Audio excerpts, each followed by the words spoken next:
Hello everyone, welcome to my channel Shimms healthy food. आज मैं আপনাদেরকে তৈরি করে দেখাবো মজাদার পান্থোয়া রেসিপি। রাঙা আলু দিয়ে তৈরি এই পান্থোয়া খেতে খুবই সুস্বাদু, সফট থাকে। এটা খেতেও ভালো লাগে। যে রাঙা আলুটাকে আমি সিদ্ধ করে খোসা ছাড়িয়ে নিয়েছি, এখন আমি চটকে নিচ্ছি।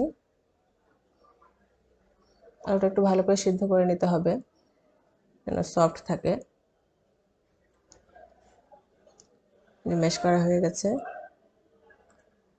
আর এতে আমি পাউডার দুধ এবং 1 চামচ ঘি অ্যাড করেছি।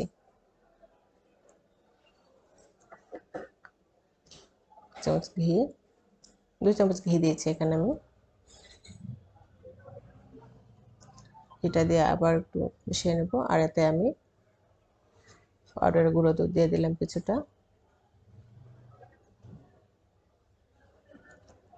ভালো করে মিশিয়ে নিতে হবে।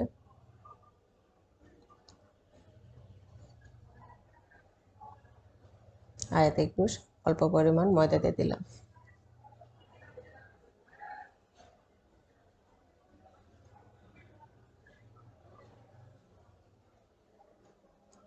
ভালো করে মেশাতে হবে, সফট করতে হবে, নয়তো বা পান্তুয়াটা দানা দানা থেকে যাবে। এখন আমি এটা 20 মিনিটের জন্য রেস্টে রেখে দেবো। আর এখানে আমি শিরা তৈরি করব। এতে আমি পানি ঢেলে দিলাম 2 কাপের মতো।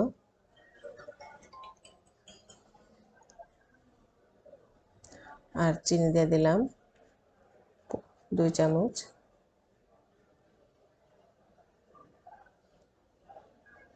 দুই চামচ বলতে বড় আপনাদের পরিমাণ মতো শিরাটা তৈরি করে নেবেন। আর একটু স্টিকি ভাবটা যেন না আসে সেজন্য একটু করে লেবুর রস দিয়ে দিলাম।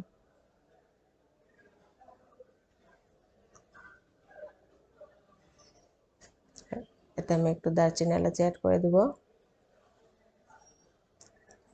শিরাটাকে একটু জাল করে একটু ঘন করে নিতে হবে। ঘনও না পাতলাও না, এই টাইপের রাখতে হবে।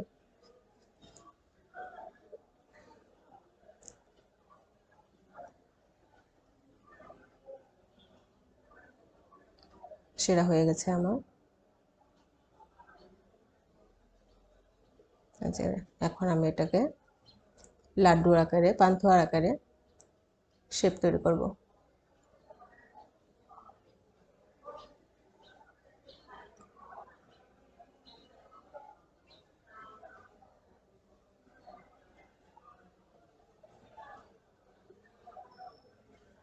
যেমন পান্তুয়া তৈরি।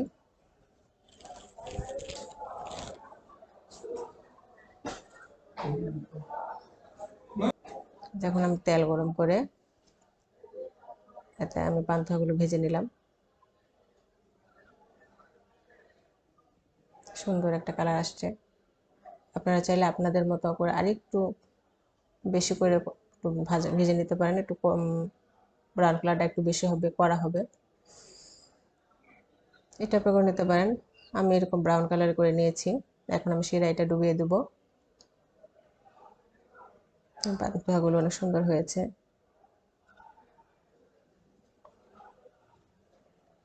খেতেও ভালো লাগবে আশা করি। পান্তুয়া রেডি।